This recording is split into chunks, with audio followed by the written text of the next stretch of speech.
안녕하세요. 저는 지금 영국인 남편과 결혼하여 런던에서 거주 중인 40대 초중반 여자입니다. 남편은 저보다 연상이고 런던의 한 대학에서 교수로 재직 중이에요. 아이는 제가 늦게 낳아서 이제 갓 돌을 넘겼습니다. 저는 서울에서 그냥 평범한 가정에서 태어나고 평범하고 건강하게 잘 자랐어요. 다만 저희 아버지는 어느 한 회사에 구속되는 것을 싫어하셨고 크고 작은 이런저런 사업들을 시작하셨다가 망하셨고 그런 일이 반복적으로 이어져서 집안이 때때로 어려워지기는 했습니다. 그렇지만 아버지가 마냥 손 놓고 입만 벌리시는 게 아니라 정말 고생하며 직접 발로 뛰셨고 항상 엄마와 저에게 미안해 하시면서 본인 먹을 거 입을 거 아껴서 엄마와 제게 좋은 것만 주려고 노력하셨습니다. 그런 아버지를 저와 엄마도 많이 사랑했고요. 제게도 오랜 시간 동안 우정을 이어온 친구가 한 명 있습니다. 초등학교 1학년 때 같은 반이 돼서 만나게 된 친구였죠. 그 친구는 소심한 성격이었고 늘 급식도 혼자 먹고 말도 별로 없어서 반 친구들이 은근히 힘든 일은 그 친구를 시키고 따돌리는 듯한 분위기였습니다. 그런 그 친구가 저는 너무 불쌍해 보였어요. 착하면 호구된다더니 그때부터 저는 호구였던 걸까요? 저는 그 친구에게 잘해주었고 체육 시간이나 모든 활동도 늘 그 친구 옆에서 함께 해줬어요. 처음에는 어색해하던 그 친구도 시간이 지나면서 마음을 열고 저와 친구가 되었습니다. 그렇게 저희는 초등학교 내내 반이 갈라져도 함께 하교하고 방과 후에는 숙제도 같이 하고 정말 절친으로 지냈고 중학교, 고등학교도 같은 곳으로 함께 진학했습니다. 오랜 시간 동안 우정이 지속되다 보니 서로의 부모님께서도 저희를 알고 가족 식사에도 가끔 참석하면서 그렇게 돈독한 관계를 이어나갔어요. 그 친구도 저 아니었으면 학교에서 진짜 왕따가 됐을지도 모른다고 10년 넘게 항상 고마워했고 그 친구 부모님도 저보고 정말 고맙다면서 너도 우리 딸이나 다름없다고 만나면 늘 환영해주시고 살갑게 대해주셨습니다. 저도 저희 부모님한테 하는 것처럼 생신도 챙겨드리고 하면서 정말 가깝게 지냈었죠. 그렇게 12년 가까이 친구로 지내다가 8살이었던 저희 둘은 어느새 고3이 되었고 수능을 보고 대학을 가게 되었습니다. 학창시절 내내 붙어서 공부도 같이 했기 때문인지 저희는 수능 성적도 비슷한 수준으로 나왔고 같은 대학교에 원서를 넣고 동시에 합격을 하게 되었습니다. 과는 달랐지만 그래도 대학생활도 함께 할 수 있게 된 것이죠. 부모님들도 너희들은 전생에 부부였나 보다 하시면서 기뻐해 주셨어요. 저는 영어 영문학과, 친구는 사회복지학과를 들어가게 되었죠. 그 친구네 집은 평균 이상으로 사는 집이어서 등록금이나 그런 금전적인 문제로 걱정은 없었어요. 그런데 저는 아니었죠. 사실 장학금을 신청하고 만약에 안 된다면 대학에 못 갈 수도 있을 거라고 마음으로 각오를 해둔 상태였어요. 수능 볼 때까지만 해도 저희 아빠는 여전히 불안정하게 사업에 줄타기를 하고 계신 상황이었거든요. 그래서 합격 소식 전할 때도 마냥 마음이 편하지만은 않았었어요. 그런데 정말 거짓말처럼 영화 같은 일이 일어났던 거죠. 합격 발표가 난 지 정확히 10일 후였던 것으로 기억해요. 아빠는 그때 컴퓨터 프로그램 사업을 지인과 함께 진행하고 계셨었는데 그 프로그램이 어쩌다가 외국으로 진출할 기회를 얻었었는데 그 나라에서 일 진행이 잘 돼서 급격하게 아빠 사업이 상승세를 타기 시작한 것이죠. 아빠가 그날 저녁에 울면서 집에 들어와서 엄마와 저를 끌어안으셨어요. 그리고 이제 우리 잘 살아보자, 열심히 살아보자 하시면서 우시더라고요. 그리고 엄마에게 갈색 종이 봉투에 5만원껏 열묶음이 담긴 5천만 원을 건네시더라고요. 엄마는 뭘 이걸 나한테 줘요. 당신이 얼마나 고생했는데 하시면서 우셨고요. 저한테도 우리 딸 이제 걱정 마. 아빠가 대학 등록금도 다 내줄 거야 하셨어요. 아빠가 그동안 열심히 살아오신 세월을 보상하기라도 하는 듯 정말 돈이 술술 들어오더군요. 덕분에 저는 걱정 없이 등록금, 수업에 필요한 돈을 다 제때 낼 수 있었어요. 물론 장학금의 도움도 받았지만요. 대학 생활을 시작하고 나서도 저와 그 친구는 붙어 다녔어요. MT도 같이 가고 과는 달랐지만 강의 끝나고 시간 맞춰서 점심도 같이 먹고 고등학교 생활의 연장선이 되는 느낌이었죠. 물론 다른 친구들도 많이 사귀었어요. 그렇지만 그 친구가 성격이 그렇게 외향적이지도 않고 소심한 편이라 저한테 많이 의지하는 느낌이었고 저도 그런 그 친구를 챙겼죠. 동아리도 같은 동아리를 들었고요. 그렇게 대학 생활을 하고 저희 둘이 2학년이 되었을 무렵 동아리 선배가 제게 고백을 했어요. 그동안 오랫동안 좋은 감정으로 지켜봤었고 저도 좋다면 저와 사귀고 싶다고요. 그 선배는 동아리에서도 학교에서도 착실하고 착한 모습으로 꽤 인기 있었던 선배였고 저는 그냥 평범하게 생활했었기 때문에 그 고백이 당황스럽고 의아했었어요. 그렇지만 저도 선배를 좋은 사람으로 보고 있었어요. 만일 제 집 형편이 그때까지 좋지 않았다면 연애 생각은 아예 안 했을지도 모르지만 아빠 사업이 점점 잘 되셔서 이제는 여유롭게 생활하고 있었기 때문에 저도 편한 마음으로 고백을 받아들였고 그 선배와 저는 사귀게 되었죠. 처음으로 시작한 연애는 제 생각보다 훨씬 행복했어요. 남자친구는 제게 언제나 다정했고 애정 표현도 자주 했으며 학교에서도 저와 남자친구를 보고 정말 부럽다고 칭찬해줬어요. 제 친구도 정말 기뻐하면서 저를 축복해주었고 가끔씩 데이트 자리에 함께 동행해서 놀기도 했어요. 그 친구가 눈치 없게 끼고 그런 게 아니었기 때문에 저도 기쁜 마음으로 함께 끼워줬고요. 남자친구는 그 당시 이미 군대를 다녀온 후였고 복학해서 졸업이 늦어졌기 때문에 저희는 함께 졸업하게 되었어요. 졸업 후에 저는 취직을 하려고 했지만 부모님은 이제 형편도 넉넉하니 네가 하고 싶은 걸 한번 해보라고 하셔서 저는 고민 끝에 통번역 대학원에 들어갔어요. 대학원 공부는 힘들었지만 그래도 제가 원하는 걸 공부할 수 있어서 마냥 좋았죠. 남자친구는 졸업 후에 작은 기업에 취직해서 신입사원이 되었고요. 친구는 동네 주민센터에 사회복지사 일을 구했어요. 저희는 졸업 후에도 행복하게 연애했고 남자친구는 정말 한결같은 사랑을 보여줬어요. 같이 졸업한 동기들이랑 친구들도 너희 둘은 진짜 꼭 결혼까지 갈 것 같다고 꼭 잘 되면 좋겠다고 해줬고요. 실제로 남자친구는 취직하고 난 후에 결혼 이야기를 하나둘씩 꺼내기 시작했어요. 결혼하면 어떻게 살자, 결혼하면 집은 어디에 얻자 하는 식으로 결혼을 전제로 이야기를 하는 일이 잦아졌죠. 저도 남자친구를 정말 사랑했기 때문에 만약에 결혼을 하게 된다면 이 남자랑 해야겠다고 생각을 하고 있었던 상황이었어요. 그렇게 저는 공부에 집중하며 연애하던 중이었어요. 대학원 강의 다 듣고 나와서 핸드폰을 켰는데 한 대학 동기에게서 부재중 전화가 많이 와 있더군요. 그 동기는 오랜 그 친구를 제외하고 대학에서 만난 친구 중에 가장 가깝게 지내던 친구 중에 한 명이었어요.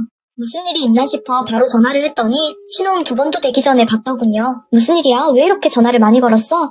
하고 물으니 그 동기가 떨리는 목소리로 제게 지금 제 남자친구 어디 있는지 아느냐고 물었어요. 남자친구는 당시에 회사 워크숍을 가 있던 상황이었고 그래서 워크숍 갔다고 말했어요. 그러자 그 동기가 갑자기 욕을 하면서 지금 당장 저랑 만나야겠다고 하더군요.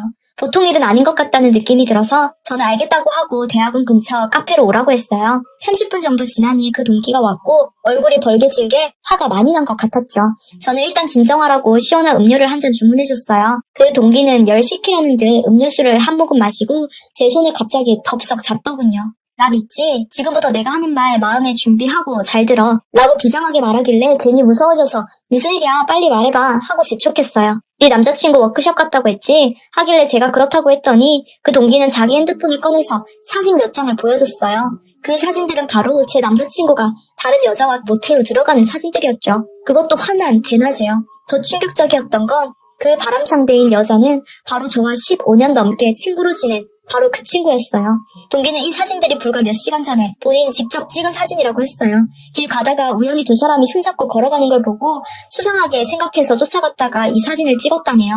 저는 기가 막히고 어이가 없고 분노가 속에서부터 치밀어서 말도 나오지 않았어요. 그런데 저도 모르는 사이에 눈물이 나오고 있었나 봐요. 그 동기가 울지마 울지마 하고 휴지를 건네줬거든요. 울지마 이깟 년놈들 때문에 왜 눈물을 낭비해 그만 울어 하고 제 손을 잡고 달래주더군요. 그렇지만 제가 계속 울자 그 동기는 제 손을 잡아 끌고 일어섰어요. 그리고 내게 말하더군요. 내가 이 모텔 위치 다 알아. 들어간 지 얼마 안 되었으니까 지금 같이 가자. 당장 가야겠어. 하고 제 손을 잡아 끌고 카페 밖으로 나가서 택시를 잡고 저를 태웠어요. 저는 그저 멍하게 끌려가기만 했고요. 동기는 택시 기사님께 어디 모텔로 가주세요 라고 했고 저는 아무 말도 못하고 택시에 실려서 그 친구를 따라갔어요. 얼마 안 있어 한 모텔 앞에 택시가 멈추고 동기는 제 손을 잡아 끌고 내려서 모텔 안으로 들어갔어요. 카운터에서 일 보고 계신 주인 아줌마에게 다가간 동기는 태연한 목소리로 아줌마 아까 30분 전에 검정색 티 입은 남자랑 빨간색 가방 든 여자가 들어간 방 있죠? 저희 친구들인데 여기서 만나기로 했거든요. 몇 호실이에요? 하고 물었어요. 아줌마는 아무런 의심 없이 몇 호실이라고 알려주었고 동기는 다시 생글생글 웃으며 아줌마 사실 그 친구가 오늘 생일이거든요. 그래서 깜짝 놀래켜주고 싶은데 방 열쇠를 받을 수 있을까요? 하고 말했어요. 아줌마는 그 말도 아무 의심하지 않고 다른 예비 열쇠를 주었어요. 동기는 제 손을 꼭 잡고 한 손에는 열쇠를 든 채 그 방이 있는 위층으로 올라갔어요. 제 방에 도착해서 동기는 제 손을 강하게 한번 꽉 잡아주었다가 놓고 거침없이 열쇠를 들어 꽂고 돌려 방문을 열어 제꼈어요. 문이 열리자마자 망설임 없이 성큼성큼 안으로 들어간 동기를 저는 눈앞에서 그저 바라보고만 있었어요. 뒤이어 욕을 내뱉는 동기의 목소리가 들렸고 그 뒤로 작게 비명이 들렸어요. 제가 너무나도 잘 아는 목소리였죠. 저는 떨려서 무너질 것 같은 다리를 간신히 지탱하면서 방 안으로 들어갔어요. 들어가 보니 가관이더라고요. 제 절친을 보는 순간 제 세상이 다 무너지는 기분이었어요. 남자친구와 그 친구는 저를 보고 심하게 놀란 얼굴이었고 어쩔 줄 모르고 있었어요. 문 열고 들어간 동기는 마치 본인이 당사자인 것처럼 즉각 그 친구의 머리채를 잡아 흔들기 시작했고 전 남자친구에게 다가갔는데 목에 뭔가 콱 걸린 듯이 말이 나오지 않더라고요. 그러다 저도 모르게 기계적으로 팔을 올려서 남자친구의 뺨을 세게 후려쳤어요. 쩍 소리가 방 안을 울렸고 저도 놀랄 만큼 강한 힘이었어요. 남자친구가 휘청이기까지 했으니까요. 그때 뭐라고 했는지는 잘 기억나지 않는데 저도 남자친구에게 뭐라 욕을 내텄던 것 같아요. 멍하니 있는데 동기가 내 팔을 잡고 흔들더군요. 그때서야 정신 차렸습니다. 제 앞에서 머리 산발돼서 뜯긴 머리카락 잡고 울고 있는 친구가 보이더군요. 저는 그 친구에게 다가가 말했습니다. 너랑 나랑 이제 끝이고 자살하고 싶으면 내 앞에 나타나라고요. 왜냐하면 내가 죽여줄 수 있을 것 같으니까. 한바탕 난리가 끝나고 모텔 밖으로 나오니 그 동기가 저를 안아주었습니다. 길거리에서 창피한 줄도 모르고 그 동기 품에서 엉엉 울었죠. 동기가 집에 데려다주고 저희 부모님께도 화를 내며 오늘 있었던 일을 다 설명해 주었습니다. 부모님도 거의 쓰러질 정도로 놀라셨고요. 지금 생각해보면 그 동기한테 참 고마워요. 가까운 동기이긴 했는데 그렇게까지 저를 생각해주고 행동해줄 수 있을지는 몰랐거든요. 일주일 정도 집에서 나가지 않고 알아 누웠던 것 같습니다. 열흘 정도 되었을 때 연락이 오더군요. 남자친구에게서요. 만나자고요. 힘든 마음 추스르고 나갔습니다. 혹시 몰라서 동기에게 연락했더니 무슨 일 있으면 바로 전화하면 가겠다고 저를 안심시키더군요. 약속 장소는 일부러 낮에 밝은 카페로 잡아서 나갔습니다. 남자친구 앞에 앉으니 저보고 뭐 마시겠냐고 묻길래 뭐 시키면 네 얼굴에 다 부어버릴 것 같으니 안 시키겠다고 했습니다. 남자친구는 한숨을 푹 쉬더니 제게 말을 하더군요. 사실은 너랑 사귀기 전부터 그 친구와 먼저 만나고 있었다고요. 그 친구가 제 남자친구에게 저희 아버지가 사업도 잘 되고 돈도 넉넉하니까 저랑도 사귀면서 돈 좀 뜯어내고 그거 야금야금 모아서 자기랑 나중에 결혼하자고 그랬고 남자친구도 동의했다네요. 남자친구가 나중에 한 말이 더 가관이었습니다. 그렇지만 저를 만나면서 진심으로 사랑하게 되었고 그날은 마지막으로 이별 통보하려고 했다네요. 제 마음은 한 번 더 무너졌습니다. 5년이 넘는 긴 시간 동안 전 그저 꼭도 없이 인형일 뿐이었단 말이니까요. 그 자리에서 딱이 날리고 싶은 걸 사람들 눈 보고 허벅지 꼬집으면서 참았습니다. 저는 전 남자친구한테 다시는 보지 말자. 지금 세상에서 가장 죽여버리고 싶은 사람이 너랑 그 여자니까. 다시는 연락하지 말고 쥐 죽은 듯이 살아. 한 번만 더 연락하면 무슨 일이 일어날지 모르니까. 라고 말하고 카페를 나왔습니다. 그리고 동기에게 연락해 그대로 다 얘기해주니 당장 죽이러 가겠다고 펄펄 뛰더라고요. 그러다 집에 오니 짜고 친 것처럼 그 친구가 기다리고 있더랍니다. 그 친구가 제 앞에서 무릎을 꿇고 빌었습니다. 용서해달라고요. 뭐든 다 가지고 행복하게 살고 있는 제가 너무 부럽고 질투나서 그랬다고요.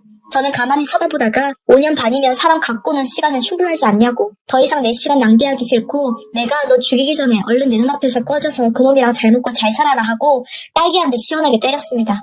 제가 그 정도는 해도 되지 않나 싶어서요. 그렇게 해놓고 그날 부모님 품에서 참 많이 울었습니다. 그 후로 남자에 대한 트라우마가 생겨서 저는 30대 후반까지 연애 한번 하지 못했습니다. 어쩌다 썸을 타도 썸을 타는 순간 그때 일이 피어올라서 불안 증세가 생겨 이내 인연이 끊어지고 말았죠. 저는 통역사가 되어 한 기업에 취직했고 영국 지사로 떠나게 되었습니다. 그리고 현재의 영국인 남편을 만났죠. 제 남편은 저의 상처를 보듬어주고 안아주고 제가 자신을 받아들여 줄 때까지 묵묵히 기다려주었습니다. 그래서 결국 이렇게 행복한 가정을 꾸리게 되었네요. 그 대학 동기와는 아직도 연락하고 잘 지냅니다. 전 남자친구와 그 친구는 다시 만났다가 헤어졌다고 들었는데 정확한 건 모르고요. 이제는 과거의 상처나 아픔은 다 잊고 이대로 행복하게 살고 싶습니다.